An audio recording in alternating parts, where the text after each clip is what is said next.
आपको ही मैं से बात करता हूँ। आज का कार्यक्रम जो है स्मिता जी ने ऑर्गेनाइज किया है बेखौफ बातें, जहाँ पे अलग अलग मुद्दों पर बात होती है। और मेरा जो विषय था वो था अबाउट सीनियर सिटीजन केयर, वरिष्ठ नागरिकों के किस तरह से हम लोगों को ध्यान रखना चाहिए और क्या समस्याएं उनको आती हैं। तो उसके बारे में मैंने बात की, in all guidance because of Smita ji that हम ये शो कर पाए। ये मेरा तीसरा एसोसिएशन है बेखौफ बातों के साथ में। पहली बार हमने नारी सशक्तिकरण पे बात की थी, दूसरी बार दिव्यांग लोगों के बारे में, और आज thanks to her about senior citizen care and बेखौफ बातें। और क्या क्या बातें होंगी मैम बताएंगे। जी मैम प्लीज़ आप।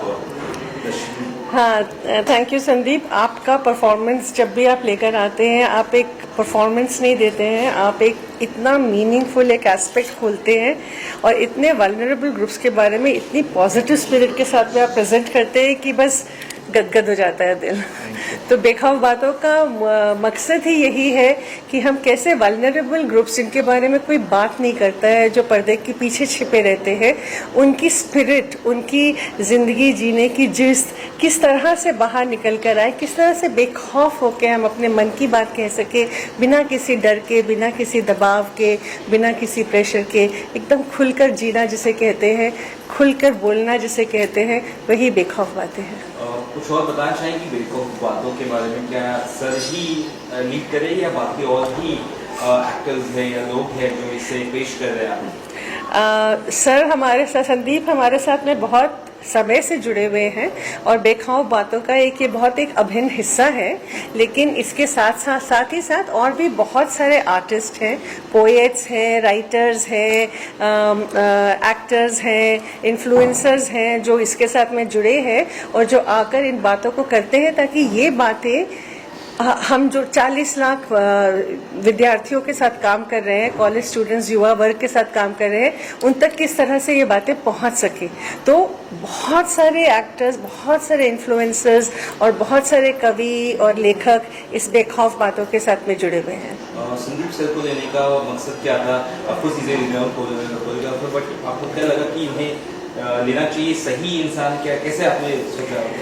संदीप सर के बगैर मैं बेखौफ बातों के बारे में सोच नहीं सकती हूँ, क्योंकि ये जब आते हैं और ये जिस तरीके से बेखौफ बातों को बेखौफ तरीके से प्रस्तुत करते हैं और इनकी जो बात जिस तरह से दिल को छू जाती है और जितने मुद्दों पे ये बात करते हैं वो कैसे सीधे सीधे दिल में उतर जाते हैं, तो ये बहुत सारा युवा वर्ग के लिए समझना इन मुद्दों को बहुत सरल हो जाता है। बहुत सहज भाव से बहुत गहरी और गूढ़ बातें कर जाते हैं। संदीप सर बहुत अच्छी परफॉर्मेंस हमने आपकी देखी, बहुत ही मंझे हुए कलाकार हम कह सकते हैं अगर सीधे हिंदी भाषा में कहा जाए तो। किस तरह से आपने इसका प्रयास किया था और कितना आसान या मुश्किल होता है किसी चीज़ें याद करना विदाउट प्रॉब्लमेटिक, मतलब किसी भी शब्द बोले आप उसे कंटिन्यूस फ्लो में बोलते हैं, कितना मुश्किल रहा या आसान? वेल, सीनियर सिटीजन के साथ में तो मैं बहुत सालों से काम कर रहा हूँ और ये जो उनकी तकलीफ़ें हैं, उनका जो खुशी है, उनके गम है, वो हमेशा मुझसे शेयर करते रहते हैं वो लोग। तो मुझे लगा ये अच्छा मंच है इसके बारे में बात करने का।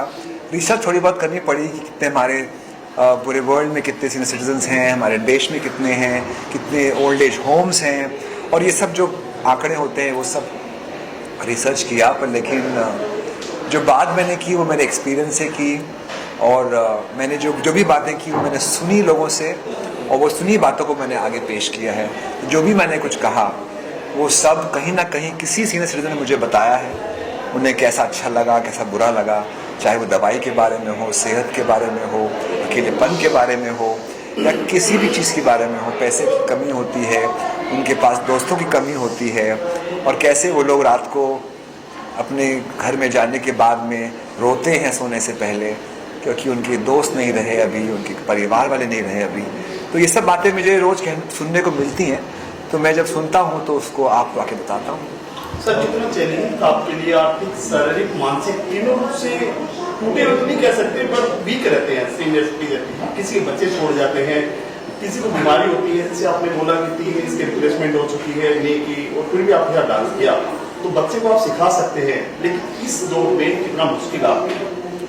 मेरे ख्याल से इनको सिखाना बहुत आसान होता है क्योंकि ये सब लोग जो हैं वो कुछ ना कुछ करने के उत्सुक रहते हैं और डांस एक ऐसा माध्यम है जो इतनी खुशी लाता है कि आपको जो भी ज़िंदगी का टेंशन है वो सब निकाल देता है डांस। तो इसीलिए आप ऐसे, अब नीना जी से मिले, नीना चौहान जी से, जो मेरे साथ रोज डांस करती हैं, और बाकी जेनस लाइफ के मेंबर जो थे वो मेरे साथ हफ्ते में 2 बार डांस करते हैं। तो वो इस क्लास के लिए इंतज़ार करते हैं कि कब डांस क्लास होगी और कब हम म्यूज़िक सुनेंगे और मूवमेंट्स करेंगे और सारे हमारी तकलीफ जो है वो चली जाएंगी। असलियत में जाती नहीं है, पर उन्हें सहने का उसकी शक्ति मिलती है डांस के माध्यम से। It was a full house crowd जब रहता है तो और भी मजा आता है सब परफॉर्म करने में, एंड बहुत अच्छा लगता है। तो उस एक्सपीरियंस के बारे में आप मुझे कहना चाहूँगा। Full house crowd. तो ये ऐसा है कि ये इसकी बात ना बात से फैली है। ये बात बेखौफ बातों की बातें इस तरह से ही फैली है, और हमारे पास में आज हमारी ऑडियंस के अंदर में बहुत सारे युवा वर्ग हैं जिनके साथ साक्षी मेरी जो संस्था है, हम लोग यहाँ जुड़ के काम कर रहे हैं। हमारे को सरकार की तरफ से 40 लाख कॉलेजेस के साथ में 40,000 कॉलेजेस 40 लाख युवा वर्ग के साथ में काम करने का मिला है डायरेक्टिव।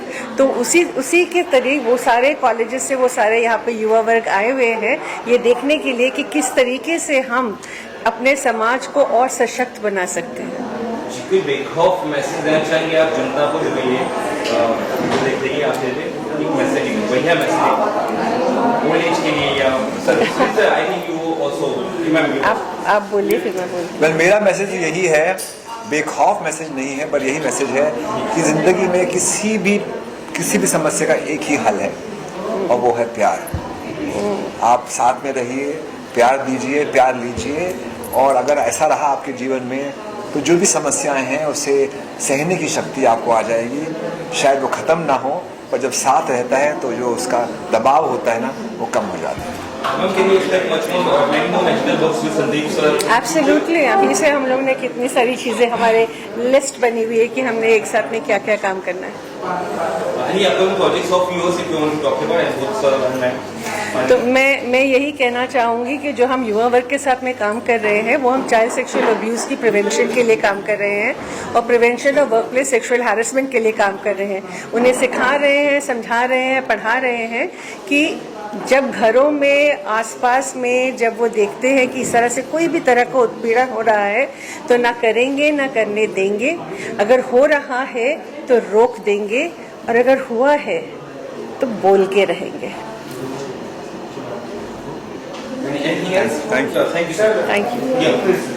बहुत इंपॉर्टेंट प्रोग्राम में आप आज शामिल हुए, बेखौफ बातें, क्या कुछ कहना चाहेंगे कि क्या मैसेज देना चाहेंगे आपको इस पूरे इवेंट के जरिए? I think it's a brilliant concept. It's the 6th edition. अभी स्मिता मैम बता रहे थे, and of course I'm here to watch Samir sir and the entire team of Genesis Life. Neena ma'am, it's just a wonderful thing to see. You know, as Genesis का motto है कहानी अभी बाकी है, so just to all these senior citizens and for Sandeep sir to take up this whole concept and to bring out, you know, that you need to treat them equally, you need to understand that unki bhi kahani baki hai, unki bhi kahani chal rahi hai, you're not the only one. So it's just a wonderful thing to come and witness, and definitely thoda bahut dil mein ek छाप छोड़ के एक छाप लेके जाने वाला हो ये शो से। So it was a great show. That's about Sandeep sir, उनका जो काम है मूवी कोरियोग्राफर, वो इतना अच्छा एक्टिंग नहीं करते हैं, उनकी परफॉर्मेंस कितनी अच्छी लगती है? उनकी परफॉर्मेंस हमेशा अमेजिंग रहती है। I have seen so many of his live shows. Apart from being a choreographer, of course he is a dancer, he is a performer, and he has been doing this for eons, even before I was born. So it's just a pleasure every time to watch him, and there's so much to learn from him as well. He's my mentor. So obviously whenever I look at him on stage or whenever I see him on TV, I always learn something new from him. So what's next in the kitty of yours? क्या कुछ आ रहा है आपका, क्या कुछ projects हो रहे हैं, बता देंगे? I'm currently working on an OTT show. We are halfway through it, and just really excited for it to finish and for it to come out. Thanks so much. Thank you.